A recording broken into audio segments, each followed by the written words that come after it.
mystery thriller film starring Liam Neeson, Julianne Moore, Michelle Dockery, Lupita Nyong'o and Scoot McNairy, and directed by Jaume Collet-Serra. This is the first Silver Pictures film to be distributed by Universal Pictures after the end of the production company's deal with Warner Bros. Plot: Bill Marks is an alcoholic U.S. federal air marshal. He enrolled in the Air Marshal Service, despite a fear of airplane takeoffs, after he was discharged from the police force. On a non-stop flight from New York to London aboard British Atlantic Flight 10, Jen Summers sits next to Marks after switching seats with cell phone programmer Zach White, who has already had several run-ins with Marks at the airport.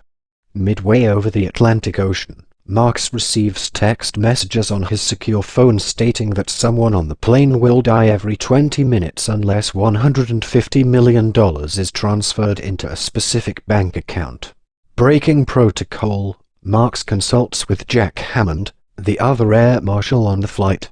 Hammond is revealed to be smuggling cocaine in a briefcase, and Marks ends up killing him in a lavatory, following an altercation. This occurs exactly at the 20-minute mark, resulting in the first death. As Marks attempts to stall for time with the texter, he works with the flight crew and Summers to discover the texter's identity. When 20 minutes runs out again, Captain David McMillan suddenly dies of poisoning. The public becomes convinced that Marks is hijacking the plane, as the bank account is in his name and a passenger uploads video footage of him treating passengers aggressively with no explanation.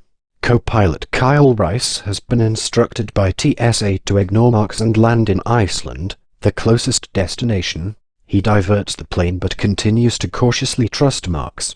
Marks has White design a hack which will cause the texter's cell phone to ring. Ringing the phone, he discovers it in the pocket of a passenger, who claims to have never seen the cell phone before. Following a fight with Marks, the passenger dies in a similar fashion to the captain. Smoking in the lavatory, Marks finds a hole in the wall that allowed someone to shoot a poison dart at the captain. He finds that the most recently deceased passenger was struck with a dart as well. While Marks and Summers try to gain access to the texter's cell phone, it suddenly activates, sending automated messages to TSA implying that Marks is suicidal and is going to detonate a bomb on the plane. Marks finds the bomb hidden in the cocaine smuggled by Hammond,